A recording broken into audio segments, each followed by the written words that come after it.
강인봉 그 작사 작곡의 보물이라는 노래가 있습니다. 아마 여러분들도 들어보셨을 것 같은데요. 이렇게 시작합니다. 술래잡기, 고무줄놀이, 말뚝박기, 망까지, 말타기, 놀다 보면 하루는 너무나 짧아. 이거 아이들 동요로 이렇게 하는 노래인데 아마 들어보셨죠? 네, 술래잡기, 고무줄놀이, 네 이렇게 시작하는 노래입니다. 여러분 뭐 술래잡기, 고무줄놀이 안 해보신 분 계십니까? 네, 다 한 번쯤은 다 어린 시절 추억들이 다 있으시죠. 여러분 옛날에는 이렇게 노는 문화가 주로 함께 어울려서 같이 동네에서 놀았던 기억들이 있습니다. 저도 뭐 술래잡기, 뭐 고무줄 놀이도 해봤고요. 구슬치기, 말뚝박기 이런 놀이하면서 참 놀았던 그런 추억들이 아직도 선합니다. 이렇게 밤에 시끄럽다고 이렇게 동네 어르신들한테 야단도 맞고 그렇게 했지만 아랑곳하지 않고 동네를 거의 휘젓고 다녔던 기억이 있습니다. 그러면서 자연스럽게 동네 어른들이 어떤 분이신지 서로를 또 이렇게 알게 되고 이웃과 그렇게 관계했던 것 같습니다. 우리 집 사정에 대해서 이웃집도 알게 되고 옆집 아주머니 너무 잘 알고 계셨고 어려운 일이 생기면 함께 걱정해 주기도 하고 지금은 잘 없지만 예전에는 뭐 급전이라고 해서 급하게 돈을 꼬는 일도 해서 돈이 필요하면 저희 어머니는 가끔씩 그렇게 자주 그렇게 빌린 기억이 있습니다. 저는 지금도 고향을 가면 짙은 향수처럼 고향에 대한 그런 향수가 있습니다. 바로 그런 관계를 통해서 맺어진 추억의 현장이 아닐까 생각하는데요.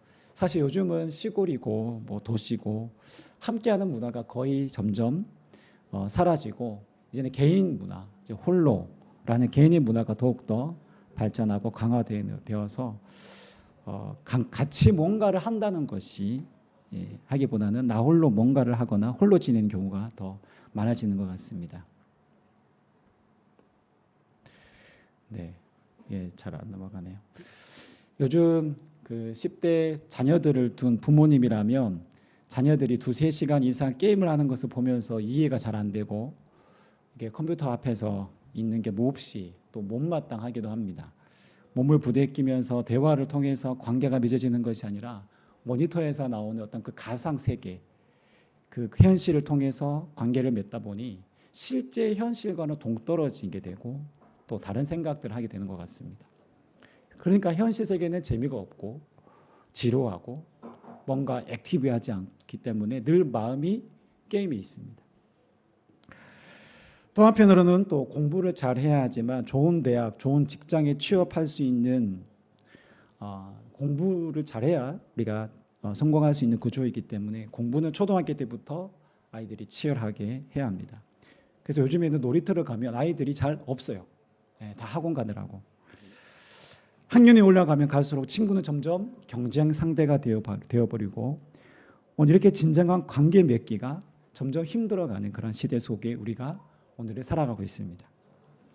또한 워낙 혼자서 즐길 수 있고 혼자 사는 것이 오히려 또한 자유롭게 보이는 시대의 사상과 풍조 때문에 이제 결혼율은 점점 떨어지고 혼자 사는 것이 마치 로망인 것처럼 보이는 세상입니다.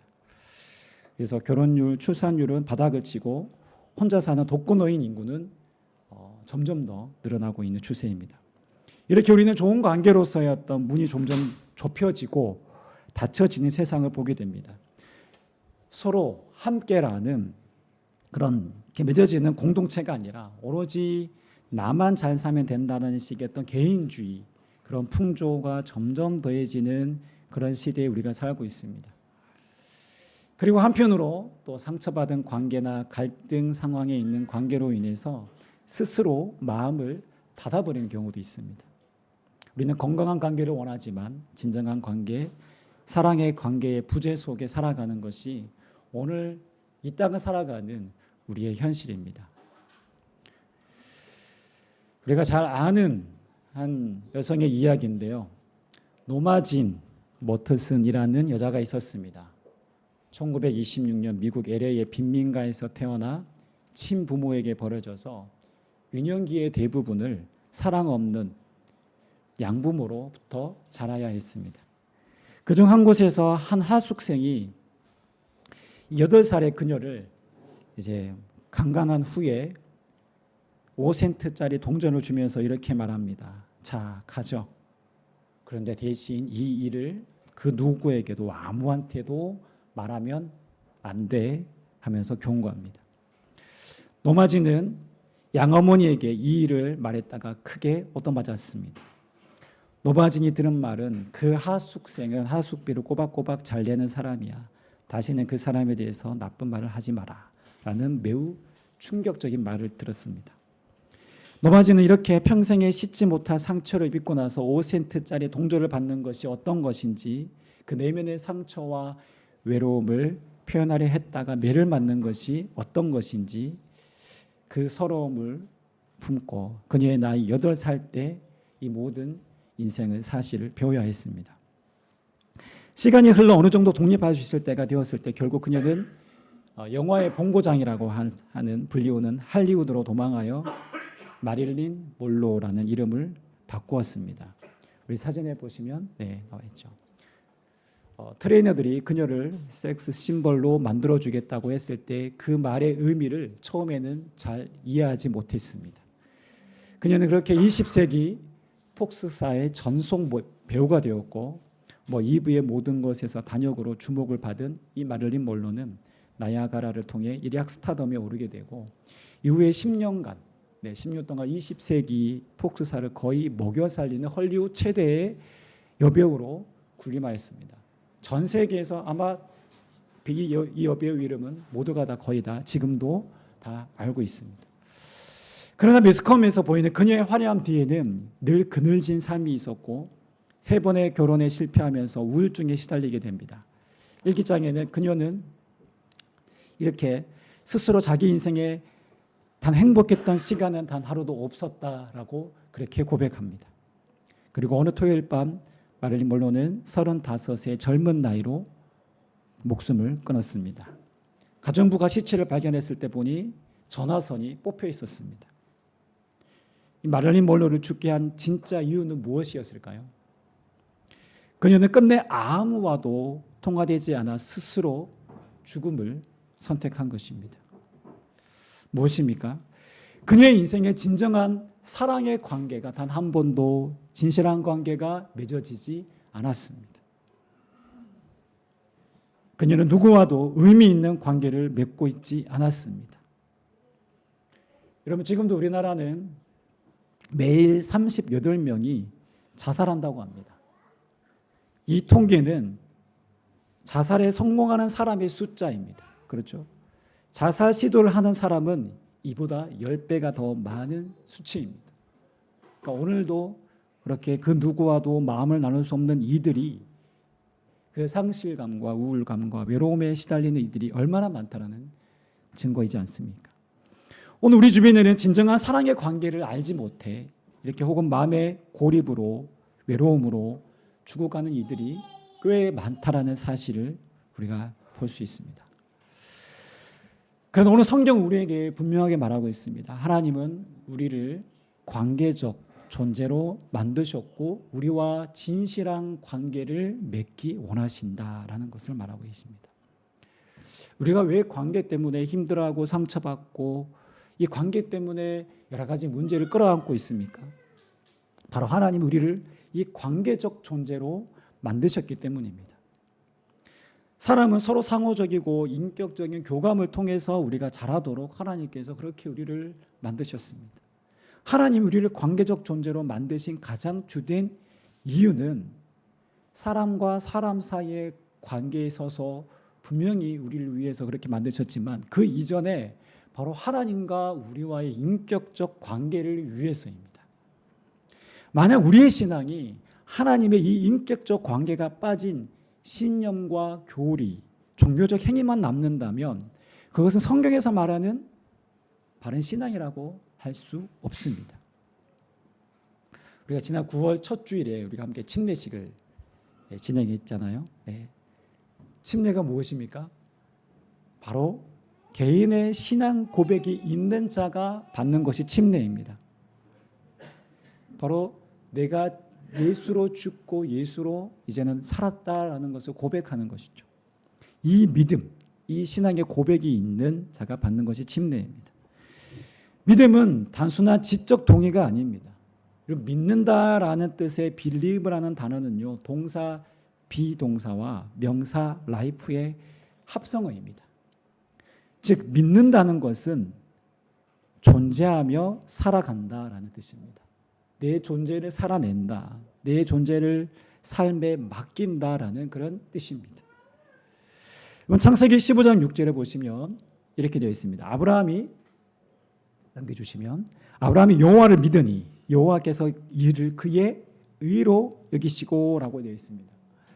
여기서 봤을 때 믿다, 여호와를 믿으니라고 했을 때 이 믿다는 아브라함이 하나님에 관한 어떤 개념적인 혹은 지적으로 동의했다라기보다는 그가 하나님을 사랑의 대상으로 신뢰의 대상으로 의지했다라는 것입니다.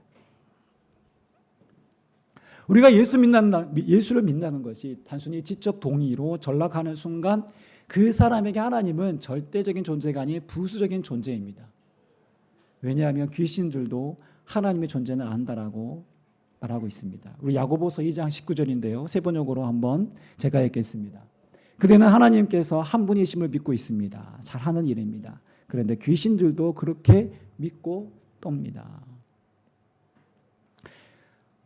레너드 스윗이라는 영성학자는 성경에서의 절대 진리는 추상 개념이 아닌 예수님의 인격으로 그것이 우리의 신앙이 구현된다, 발현된다라고 했습니다. 성경에서 말하는 진리는 어떤 심오한 것을 깨닫는 것을 말하는 것이 아니라 바로 예수 그리스도 그분이 진리라고 합니다. 그래서 진리가 너희를 자유케 하리라 라고 했을 때 그 진리는 바로 예수 그리스도를 의미하는 것이죠. 예수님의 삶과 사역을 통해서 우리가 발견할 수 있는 사실은 그분을 통해서 하나님의 뜻이 이 땅 가운데 구체적으로 구체적으로 드러났다는 것입니다.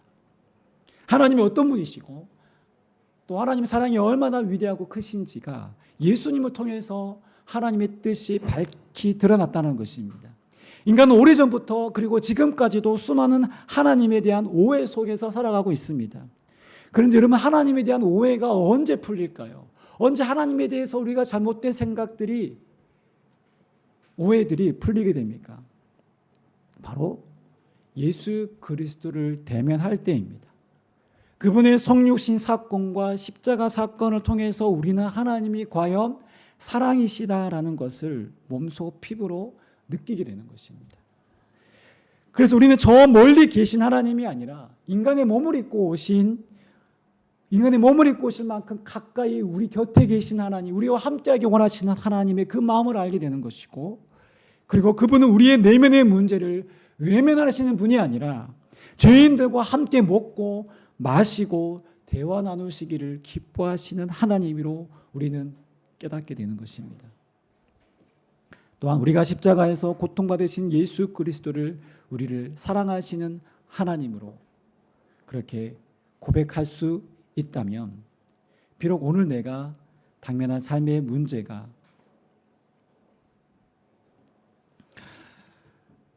당장 해결되지 않더라도 혹은 고통의 직면에 있다 할지라도 우리는 그 모든 상황 속에 함께 하시는 그리스도를 우리는 발견할 수 있습니다. 오늘 우리가 잘 알다시피 보이지 않는 하나님과 교제한다는 것은 말씀과 기도를 통해서 가능합니다. 이것이 하나님과 우리가 인격적인 관계를 맺는 방식입니다.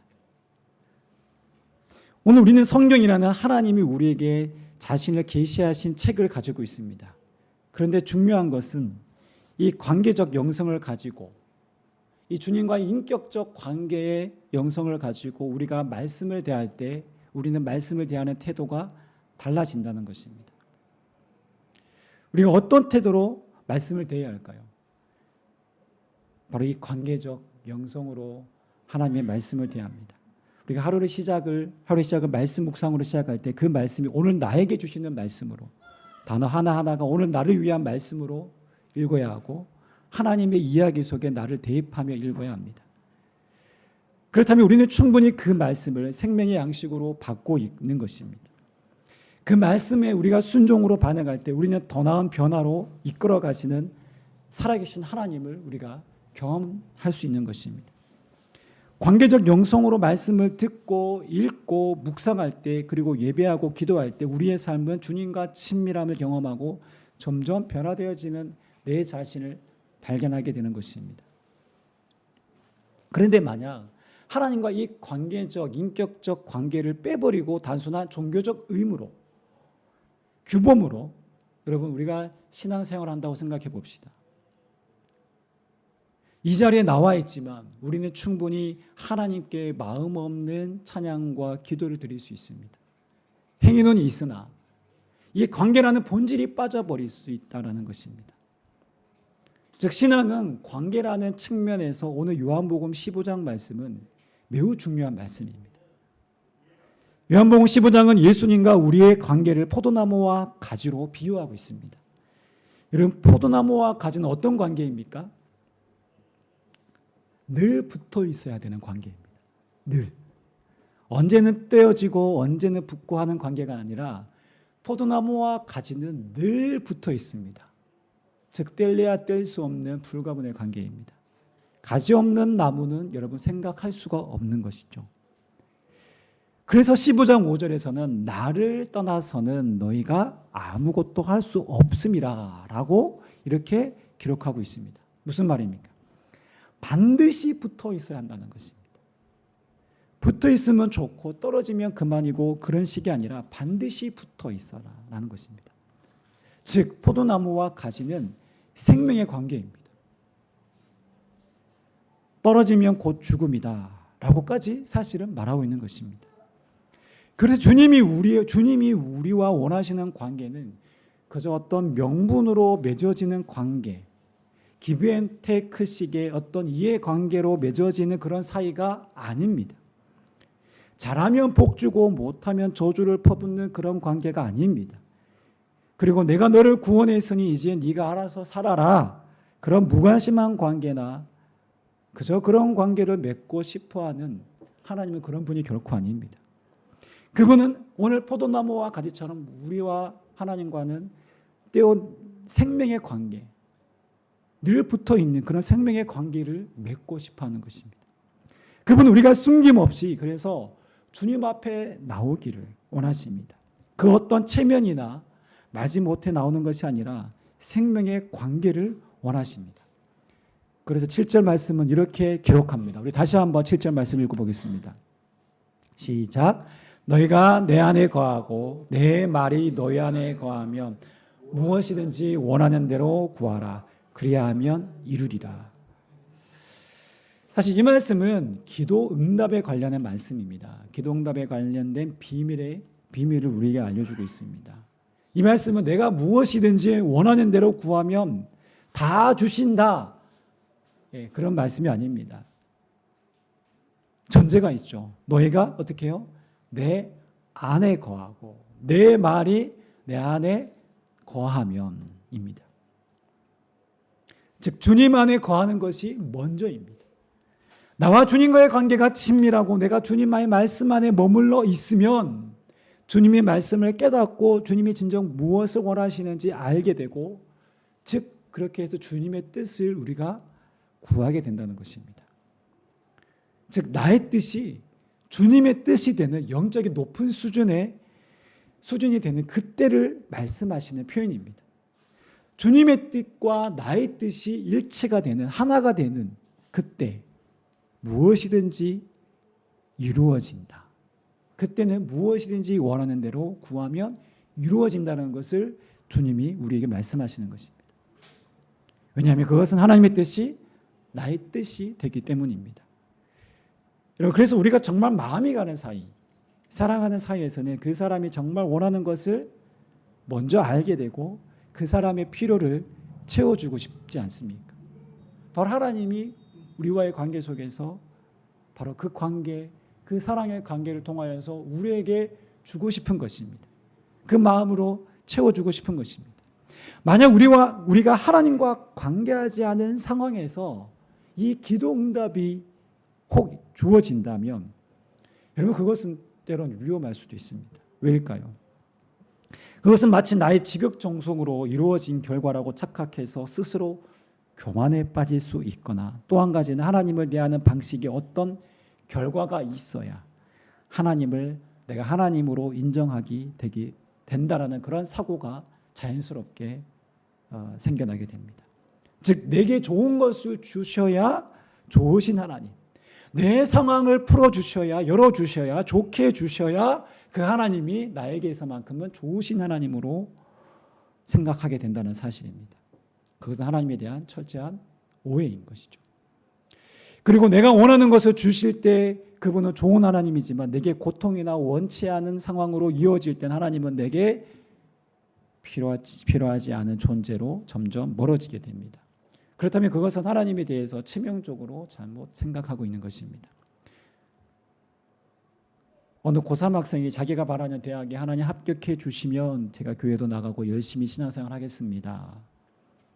혹 하나님이 중요한 사업을 성사시켜 주신다면 제가 하나님 앞에 많은 헌금을 드리겠습니다 라고 구한다면, 여러분 이것은 하나님을 철저히 오해하고 있고 하나님은 나의 목적으로 수단이나 도구쯤으로 여기는 것입니다.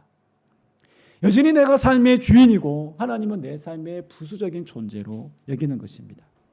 그러나 내가 주님 안에 깊이 거하는 깊은 이 관계성 속에서 기도응답이 이루어진다면 이 신뢰는 깊어집니다. 그래서 그리 아니하실지라도 감사합니다.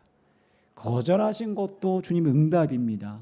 기다리게 하심도 응답이다라는 사실을 깨닫게 됩니다. 주님만으로 내 삶은 충분합니다. 이런 고백을 올려드리게 되는 것이죠. 진리라는 찬양이 있는데요. 이렇게 시작합니다. 하나님 사랑 변치 않는다. 그리고 3절 가사는 이렇습니다. 반드시 기도 응답하신다. 때론 나의 뜻과 다른 길이라도 반드시 기도 응답하신다. 여러분 우리가 만약 이런 믿음의 고백을 할 수 있다면 주님과 우리의 관계는 더욱더 깊어지고 친밀하게 되는 것이죠. 그리고 우리는 영적인 성장을 경험하게 됩니다. 우리 8절 말씀은 그 부분에 관련된 말씀인데요. 우리 함께 8절 말씀 읽어보겠습니다. 시작. 너희가 열매를 많이 맺으면 내 아버지께서 영광을 받으실 것이요 너희는 내 제자가 되리라. 여러분 주님과의 이 인격적 관계, 그 건강한 관계는 좋은 열매를 맺게 된다라고 성경은 말합니다. 바로 그리스도의 삶의 흔적들이 우리의 삶의 열매로 드러나게 되는 것입니다. 그분의 닮은 인격과 성품을 담게 됩니다. 주변의 사람들에게 예수 그리스도를 통해서 예수 그리스도가 드러나게 됩니다. 그리고 무엇보다 내 자신 안에서 변화가 일어나게 되는 것이죠. 나를 대하는 방식이 바뀝니다. 내면의 조용한 변화가 일어나고 하나님의 원리로 나를 바라보고 나를 다뤄가게 됩니다. 여러분 사람은요 여유가 있어야 되죠. 그렇죠? 내 안에 내 내면이 넉넉해지니까 이 사랑이 들어오니까 다른 사람들과의 관계가 변할 수밖에 없습니다. 그 다음으로 세상 속에서 내가 해야 할 그리스도인으로서의 삶의 몫을 생각하게 되고 하나님 나라의 삶의 방식을 우리가 추구하며 살아가게 되는 것입니다. 말씀을 읽을 때, 묵상할 때 하나님의 마음으로 그분을 간절히 알기 원하는 그 마음으로 말씀을 대하시기 바랍니다. 그리고 기도할 때 그 어떤 의식과 어떤 화려한 언변보다 더 중요한 것은 주님 앞에 내 자신을 솔직히 내려놓는 정직함입니다. 그분이 지금 내 앞에 계시다라고 생각하고 그분을 기억하며 그분 앞에 우리가 솔직하게 내 마음을 주님 앞에 토로하고 기도하는 것입니다. 이것이 기도에 있어서 가장 중요한 시작점입니다. 여러분 혹 기도가 되지 않을 때 정말 마음이 공고하고 힘들 때 어떤 목적을 가지고 기도하기 전에 그냥 하나님, 아버지 혹은 주님이라고 말해보세요. 그리고 주님, 제 마음은 이렇습니다. 나의 상황은 하나님께 차근차근 여러분 이야기해 보십시오. 하나님 우리와 이런 사실의 진실한 대화를 누구보다 원하십니다. 나의 감정에 사로잡히려고 할 때, 상황에 묶이려고 할 때마다 여러분 우리가 주님을 이렇게 바라보실 때 주님과 우리의 관계는 점점 더 친밀함 가운데 나아갈 수 있을 것입니다. 오늘 마지막으로 우리가 아가서 2장 10절을 우리가 함께 읽고 마치겠는데요. 오늘 바로 주님께서 우리에게 함께 가자라고 말씀하시는 그 음성으로 우리가 함께 듣기를 원합니다. 우리 함께 아가서 2장 10절 말씀을 함께 읽겠습니다. 시작. 내게 말하여 이르기를 나의 사랑 내 어여쁜 자야 일어나서 함께 가자. 아멘. 제가 함께 우리 기도하겠습니다. 오늘 함께 기도하실 때 오늘 우리의 신앙을 함께 돌아보았으면 좋겠습니다. 나의 신앙은 진정 하나님의 사랑 안에 묶여있는 신앙인가? 혹은 종교적인 껍데기만 남아있는 신앙인가? 오늘 우리가 이 시간 우리가 함께 기도하실 때 주님 안에 더 거하기를 원합니다. 주님의 마음이 나의 마음이 되고 주님의 뜻이 나의 뜻이 되는 더욱 친밀한 관계로 나아가기 원합니다. 종교적인 행위에 머무르는 신앙이 아니라 정말 주님과 친밀한 사귐을 누리는 신앙으로 주님 안에 진정 거하기를 원합니다. 이 생명력 있는 관계를 통해 생명력 있는 삶을 살아나게 하여 주옵소서. 우리 시간 함께 기도하며 고백하며 결단하며 나가겠습니다. 함께 기도합니다.